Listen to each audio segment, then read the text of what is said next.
Las palabras de los protagonistas son nuestra inspiración. Historias y experiencias de emprendedores, startuperos, invitados. Vamos a introducir al primer gran invitado de la noche, que es Martín Litwak. Él es abogado, escritor y emprendedor. Buenas noches, Martín, ¿cómo estás? ¿Qué tal? ¿Cómo están ustedes? Bien, todo bien. Muchas gracias, Martín, por participar en el programa. Un placer. Bueno, Martín, a ver, vamos con la primera pregunta pesada, pero ¿cómo ves la gestión de este gobierno actual, el argentino, sobre el manejo de la cuarentena, pero ya ha pasado más de 150 días, el impacto en el sector privado en comparación con otros países del resto del mundo? A ver, obviamente ya los números no dejan lugar a dudas. O sea, cuando empezó todo esto, muchos nos preocupábamos del avance de las libertades individuales, nos preocupábamos de la poca importancia que le daban al tema económico, pero éramos la minoría. Hoy los números son digamos, inobjetables. Argentina tuvo la cuarentena más larga del mundo, fue el país donde más se limitaron las libertades individuales, fue el país que menos se apegó a su constitución para decretar las medidas de restricción de las libertades individuales y los derechos individuales, y aún así es el 10º país en número de muertes, es el 8º país en número de muertes por millón de habitantes, es el país 120 y pico en testeos. O sea, Argentina hizo todo mal, digamos, y lo que pasa con este tipo de medidas, llevando lo económico, con medidas como el cepo y demás, es cuando se empieza a limitar la libertad de las personas, después es muy difícil echarse para atrás porque no hay un plan para salir. Exacto. Entonces termina saliendo, digamos, de alguna manera la cuarentena va a decantar sola. No se ve un plan para terminarla, creo que va a terminar en los hechos más que en el gobierno, pero hay una impericia absoluta. Argentina fue el peor país del mundo por lejos en este tema. Martín, vos sos un especialista en temas impositivos, no solamente de Argentina, sino también de otros países. Y vos sabés que en todas las entrevistas que tenemos en el programa, una de las grandes mochilas que nos cuentan todos los empresarios, sobre todo más que nada las pymes, es el tema impositivo, el tema de los impuestos que recae sobre el sector privado, obviamente para mantener un estado elefantítico ya hasta a este punto. ¿Cómo ves la presión impositiva de Argentina respecto a otros países y cómo esto impacta en la inversión, en la decisión de inversión de un empresario? Mira, Argentina tiene dos problemas muy grandes en este campo. Uno es la baja o nula seguridad jurídica que ofrece como país, y otro es la presión tributaria récord que existe. Entonces, estas dos cosas combinadas son fatales para cualquier empresario. Siempre digo que los empresarios argentinos van no por un tema de inflación, o por un tema ni siquiera de leyes laborales y demás. Hay otros países del mundo que tienen digamos, cierta inflación o que tienen leyes muy pro empleados, pero el tema impositivo es fatal. No existe país en el mundo con la cantidad de impuestos que hay en Argentina, no existe país en el mundo con la presión fiscal que tiene Argentina, y encima se habla permanentemente de impuestos nuevos, de impuestos a la riqueza, impuestos a los influencers, impuestos cada día o cada semana aparecen impuestos nuevos, y además está mal diseñado el sistema de coparticipación no funciona. Hay muchos impuestos sobre lo que es ganancia y lo que es stock de capital, sobre todo. Entonces son impuestos como el impuesto a bienes personales, que va contra el ahorro y por ende contra la inversión y por ende contra el crecimiento y por ende contra el empleo. Esta idea falaz de que si aumenta el impuesto a los más ricos no se va a ver en el resto del mercado es, bueno, falaz, como dice al principio. O sea, los impuestos los terminamos pagando todos, más allá de cómo sea el sistema armado. O sea, todo el impuesto termina siendo precios en algún momento, el precio para el consumidor, con lo cual realmente el sistema argentino hay que, digamos, esencialmente borrarlo y empezar de nuevo, y eso en un contexto de inseguridad jurídica es realmente muy difícil. Yo creo que Argentina tiene que, desgraciadamente se va a olvidar de inversiones extranjeras por mucho tiempo, y de hecho ya hoy no llega. O sea, hoy el mejor escenario para Argentina es mantener las que existen, que no se sigan siendo como se fueron sobre todo las aerolíneas y en algunas inversiones más. Ahora, este es ciertamente un círculo vicioso, porque justamente el encargado de reformar el sistema impositivo es el mismo gobierno que se retroalimenta de los impuestos.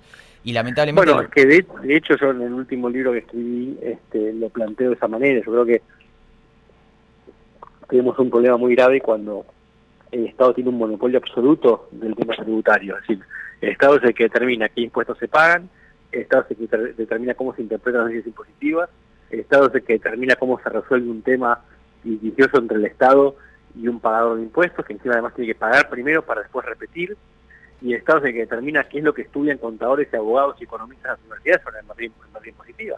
Vos tú tenés gente en los mandos medios del gobierno que no tiene idea de cosas básicas que en cualquier país del mundo se estudian en las universidades, porque el programa en Argentina sigue siendo un programa donde se omite la mitad de las escuelas de economía y de temas impositivos. Entonces, sí, realmente hay un problema muy grave en Argentina, y es muy difícil que la clase política actual, con la formación que tienen, puedan resolverlo.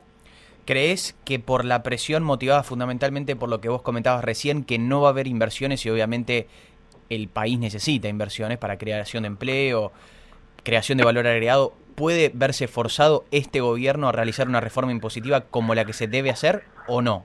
No lo creo. No lo creo porque en ese sentido lo lógico hubiera sido, por ejemplo, que Venezuela tuviera una reforma tributaria o económica hace 3 años y Venezuela hace 3 años y medio que tiene hiperinflación. No, yo creo que el gobierno se va a manejar con emisión de moneda y demás, y va a ser un mercado muy casero, sin inversión extranjera, digamos, vivir con lo nuestro, como se dice Sí. en la jerga. Creo que sinceramente la única forma de zafar de esto es que la gente se canse. Digamos, el punto es, si la gente no le exige al gobierno que lo haga, el gobierno no lo va a hacer.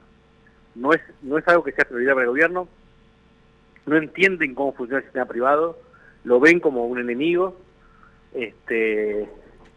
y nada, yo creo que están inclusive, yo siempre digo, estos últimos impuestos a la riqueza y demás que están tratando de sacar, ni siquiera buscan recaudar, buscan echar al opositor afuera del país. Sí, Claramente están buscando que la gente que tiene plata se termine yendo. Yo no creo que estén buscando que la gente invierta. Yo creo que políticamente están buscando que la gente vaya, se vaya a Uruguay, se vaya a Miami, se vaya a España, y deje de financiar a la oposición, deje de quejarse en las calles, y termine siendo un pueblo sumiso, como es Venezuela, donde la gente de mayor poder se fue, está hoy en Estados Unidos, en otros lugares, y la gente que quedó sale a las calles, sí, pero no tienen poder para causar un cambio real. Yo creo que están buscando eso, o sea, es mi interpretación, y salvo que la gente se ponga realmente fuerte ahora y exija, se va a poner complicado. Yo creo que estamos en un momento de decisión en los próximos meses, qué es lo que va a pasar con Argentina, qué modelo de país vamos a tener. Martín, continuando con lo que vos comentabas respecto a la seguridad jurídica, bueno, en estas semanas lamentablemente se volvió a discutir cosas que están resueltas en el mundo moderno o en el mundo occidental, que es la propiedad privada. Sí. ¿Puede haber inversión privada cuando se pone en duda el concepto de propiedad privada? No, a ver, sin duda que no, y como te dije antes, yo creo que, a ver, es irreal pensar que alguien venga de afuera a Argentina a poner plata, y es irreal pensar que un argentino traiga plata de afuera. El argentino conceptualmente, una vez que sacó la plata del país, no la trae, a diferencia de otros países. Si las cosas van bien, por ejemplo, en los años 90, que las cosas iban bien, porque el argentino dejaba de mandar plata para afuera, Claro. dejaba de sacar plata del sistema, pero no traía la que tenía afuera. Digamos, Argentina hace 70 años que desvió el camino, no es algo nuevo, ni siquiera es un tema de este gobierno actual. Lo que pasa es que este gobierno parecería estar muy cómodo en esto de vivir con lo nuestro, en esto de estar contra los empresarios, en esto de tener una dialéctica muy de fomentar la grieta, de fomentar la lucha entre ricos y pobres, de fomentar la grieta entre el sector privado y el público. Se ve muy cómodo, es muy setentoso en todo el lenguaje. Sí. Yo los veo como que han decidido que ese es el camino de Argentina, digamos. Lo cual obviamente es preocupante. Sí, obvio. Buenas noches, Martín. Soy Janina, ¿cómo estás? Bien, ¿vos? Bien, todo bien. Continuando con lo que estabas mencionando recién respecto a, obviamente, la gran presión impositiva y también lo que te comentaba Lu, que nosotros en Startuperos venimos hablando hace bastante sobre la gran presión que tienen todos los emprendedores y dueños de pymes. Te quería consultar qué pasa en países como Estados Unidos, cómo es el tema impositivo, porque claramente no hay más de 150 impuestos como pasa acá. No, los países normales del mundo tienen, te diría, 10 impuestos o menos. En Estados Unidos es un país que tiene pocos impuestos, menos de 10 de hecho, además tiene una sola fecha de pago de impuestos, que es el Tax Day, que es el 15 de abril de cada año, y además hay mucho respeto por el contribuyente porque entienden que somos los que estamos bancando el país. Claro. Entonces apenas apareció la pandemia, por ejemplo, el plazo del 15 de octubre de 15 de abril se procedió el 15 de octubre, en el momento inicial. Entonces, digamos, sentís otro respeto, digamos. Por supuesto que hay abusos, por supuesto que no le gusta pagar menos, pero digo, es más razonable la presión tributaria acá. Y además, por otro lado,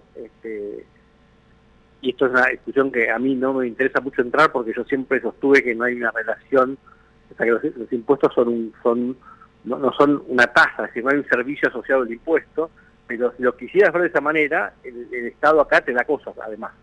O sea, no solamente que pagás menos, y pagás una vez por año y sabés lo que pagas acá, es muy común que vos le preguntes a una persona, ¿cuánto pagaste impuestos el año pasado? Y el tipo te va a decir, mirá, yo pagué 22,4. Claro. Yo te pregunto vos cuánto pagaste impuestos el año pasado, no tenés idea, No, es imposible. Claro. Exacto. ¿Entendés? Entonces yo sé lo que estoy pagando, yo sé lo que me cuestan las cosas acá. Y además tampoco se da esa locura de que un particular financia al Estado con los famosos adelantos, y tipo, porque acá el impuesto se paga el 15 de abril, ¿por qué yo le voy a adelantar plata al Estado? Si tengo ganas lo puedo hacer, pero no tengo por qué hacerlo. Y por supuesto que no hay impuestos de vuelta, a ver, retrocediendo un poco, los sistemas tributarios del mundo, los impuestos que existen en el mundo se pueden dividir en 3 categorías, y no más de 3. Los impuestos a las ganancias, llamarlos como quieras, y los países pueden pagar, pero los impuestos a la ganancia de plata, digamos, los impuestos al patrimonio, o sea, al stock, y los impuestos al consumo. Normalmente los países más desarrollados tienen 0 impuesto al patrimonio. De hecho, más del 90% de los países del mundo no tiene impuesto al patrimonio. En Argentina tenemos bienes personales, que es 2.25 en algunos casos, y pensá que en América Latina, o en América, por alguna manera, de 30 y pico de países que hay solo 3 que tienen este impuesto: Argentina, Uruguay y Colombia. En Europa, que hay muchos más países, lo tienen 4: Italia, España, Francia y Suiza. Claro. Entonces, es un impuesto que la mayoría de los países no lo tienen. Entonces, eso en Estados Unidos no existe. Solo existe el impuesto a la herencia, que afecta el 1% de las herencias de acá. O sea, que ya de por sí es fuerte que no tenemos un Estado que nos pisotea y no nos permite generar ahorro. Yo todo lo que ahorro, pagué mi impuesto a la herencia, y todo lo que ahorro es free y lo puedo acumular hasta que decida invertir. O sea que es un sistema que me fomenta. Y por otro lado, tengo un impuesto a las ganancias, que el monto es razonable, y en muchos países, no es el caso de Estados Unidos desgraciadamente ahora, pero hay muchos países que tienen un sistema inclusive mejor que Estados Unidos, los países bálticos por ejemplo, donde si yo no retiro ganancias de las compañías, ni siquiera pago impuestos, o sea que me fomentan la inversión. Claro. Entonces, los países que fomentan la inversión son los países que más crecen. A ver, es sentido común básico en realidad, no es muy complejo de darse cuenta. Sí, a veces uno discute mucho y trata de... Pero en realidad es analizar la circunferencia de un círculo, o sea, no hay mucho para hablar, es sentido común. Mirá, yo siempre dije, y creo que nosotros como argentinos somos víctimas de esto que te voy a decir ahora, creo que muchos lo decimos. Muchos lo decimos que es lo que salva al argentino es la originalidad, la creatividad y demás. Y yo mucho tiempo lo dije, o sea, uno cuando va por el mundo viajando, esa es la idea que fuera del país, uno ve argentinos exitosos en diferentes ámbitos, y no, lo que pasa es que nosotros somos gente creativa y demás. Y es como un lugar común esto de repetir eso. Y la realidad es que si fuéramos menos creativos, y hiciéramos lo que se hace en los países que funcionan, nos iría mucho mejor. O sea, que nosotros de reinventar un sistema tributario, de pensar cómo se... Hay países que ya solucionaron esto. Y países que vinieron de regímenes peores que los argentinos. Hay mucha gente que te dice, no, pero no comparés porque otros países no tuvieron el peronismo. Y yo sí, pero a ver, pará un poco. Andá a Georgia o a Estonia o a Lituania, que tuvieron comunismo del peor ruso, a decirles que ellos no tuvieron peronismo. Y claro. solo hoy por hoy las repúblicas bálticas tienen el mejor sistema tributario del mundo, por lejos, mejor que los europeos, mejor que los americanos, mejor que los latinoamericanos. Entonces, acá se trata simplemente de copiar cosas que ya han salido bien en otros países y aplicarlas. No hay que tener miedo de eso. La realidad es que si los empresarios viven mejor, los empleados viven mejor, e inclusive los que no tienen empleo viven mejor. Entonces es una estupidez no hacer estas cosas. Sí. Martín, Estados Unidos, el gobierno, cuando arrancó la cuarentena, el gobierno argentino mostraba el caso del capitalismo extremo que representa Estados Unidos en la mente de la mayoría de los argentinos, con un alto desempleo, pero a medida que fueron pasando los meses, el desempleo se recuperó o se está recuperando fuertemente todos los meses. Sí, correcto. En agosto, si no tengo mal el número, 1.4 millones de puestos de trabajo, mientras que acá, en Argentina, lamentablemente, el desempleo sigue creciendo. Es más, la gente que tiene su empleo, tiene la suerte de mantener su empleo, su salario real está cayendo todos los días. ¿Qué es lo que tiene la economía de Estados Unidos o las economías desarrolladas para crear empleo tan rápido? Es que no es un tema de la economía, es un tema jurídico esto. Y se llama flexibilización laboral. O sea, acá cuando, te pongo un ejemplo muy simple, cuando estalló la pandemia es un fenómeno que, digamos, no reconocía distinción entre países pobres y ricos, nos tocó a todos, digamos, en definitiva. Creo que es un fenómeno global en serio, mucho más que las guerras mundiales. Entonces, ¿qué pasó? Si vos comparate, por ejemplo, una cafetería en una esquina no sé, en Palermo, con una cafetería que en Miami, ¿ok? Y veamos qué es lo que pasa. Llega la cuarentena, o llega la pandemia. ¿Qué es lo que pasó? En primer lugar, en Argentina dijeron, bueno, no se abre más, eso duró 6 meses, pero ojo, no puedes echar a nadie, tenés que seguir pagando los sueldos, y vemos cuándo el gobierno puede empezar a ayudar, si es que puede ayudar, y te dejo librado al azar en tus negociaciones. Y entonces, el pobre dueño de una cafetería en Belgrano durante 6 meses, o en Palermo durante 6 meses, no tuvo ingresos. Hace 2 meses que por ahí le dan algún auxilio de Estado con un montón de condiciones y renunciando al secreto impositivo y un montón de cosas más. Y durante 6 meses el tipo tuvo que pagar impuestos, tuvo que pagar alquiler, tuvo que pagar los empleados. Cuando abre, si es que puede abrir, porque hay muchos que, como ustedes saben, le dijeron al principio, no volvieron a abrir, pero los que pueden abrir tienen una deuda de 6-8 meses impresionante que les va a costar un huevo y medio poder solventar. ¿Qué es lo que pasó en Estados Unidos? Cuando se cerraron los negocios, echaron a todo el mundo. Y punto. Y el gobierno hizo un plan excepcional de seguro de desempleo, empezó a pagarles plata a los empleados no se murieron de hambre, pero los dueños locales tampoco se murieron de hambre. Empezaron a negociar los alquileres y, en definitiva, seguramente nos pasó a la mayoría que empezás a pagar un alquiler de la mitad o de un tercio de lo que pagabas, impuestos están automáticamente prorrogados, empleados no tenés más, con lo cual cuando los 6 meses podés abrir, tenés una deuda muy chiquitita que fue por ir a alquiler con un poco de reducción que estás pagando. Entonces, automáticamente recontratás a todos y punto. Claro. Entonces, ¿por qué crece el empleo, digamos, y por qué decrece el desempleo? Porque como es más fácil echar y contratar, ¿por qué es más fácil echar y más fácil contratar? Digamos. Claro. Entonces, yo antes de contratar ahí en Argentina, lo pienso 700 veces. Porque como dice mucha gente, estoy adoptando una persona, en definitiva. Claro. Sí. En Estados Unidos yo contraté, no me gustó, lo he hecho. Y no es que, lo he hecho, qué horrible, no, lo he hecho. Y el sistema funciona porque esa persona, como el casi, por ejemplo, va a conseguir su trabajo, no se va a quedar en la calle. Fíjate como vos dijiste recién en la pregunta, o sea, Estados Unidos se va a tener por el virus de la pandemia, 14 y pico % de desempleo, y hoy tiene 8 y pico. Claro. O sea, son números que en Argentina serían espectaculares. Y todavía seguimos con la pandemia y todavía se siguen incorporando empleados. O sea, si vos te fijás las estadísticas, la tendencia es muy positiva. A Estados Unidos esta crisis lo agarró en un momento muy bueno en materia de empleo. Estaba el desempleo en 3.9 nada más, que es un récord histórico. Entonces significó que fue muy abrupta la caída, o sea, se multiplicó por 4 el desempleo, pero 5 meses más tarde estamos bastante cerca de llegar a esos números. Sí. Martín, recién estabas mencionando acerca de que escribiste un libro, a fines de agosto lo lanzaste, tenemos entendido, que no solo es un éxito acá en Argentina, sino que también en Amazon. ¿Nos querés contar cómo se llama y también de qué se trata? Sí, es el segundo libro que escribo, se llama Paraísos Fiscales e Infiernos Tributarios. Salió acá en Estados Unidos vía Amazon en junio y en Argentina está en librerías de la semana pasada, hoy está creo que el segundo en ventas en Cúspide. La verdad que es raro para un libro de nicho, porque no es un libro ni de política, sí, claro, ni de economía, ni de ficción, digamos. Yo estoy totalmente sorprendido y contento porque, digamos, el objetivo mío del libro no es obviamente económico, es un tema de difundir ideas, y justo en este caso lo que ese libro hace es explicar a la gente cómo es el sistema tributario, o cómo funcionan los impuestos a nivel mundial, cuál es el origen de cada impuesto, para qué sirve, para qué no sirve, qué hacen otros países, cosa de dotarlos un poco de información para que ellos puedan después exigir del gobierno cambios en serio, porque si no, ¿cómo podés pretender que el pueblo se levante y exija cosas si no sabe lo que exigir? Porque con frases sueltas o frases vacías como bajen los impuestos, bajen el gasto público, váyanse todos, no logramos nada. Ahora, si decimos, este impuesto no lo voy a tolerar porque es malo por A, B y C, es diferente. Entonces la idea es educar al pagador de impuestos para que eduque al gobierno, o eduque al soberano, como quien dice. La verdad que estoy contento con el resultado, el feedback es bueno y ojalá que lo podamos, que se pueda vender mucho, que se pueda difundir mucho y la gente entienda por dónde pasan los abusos.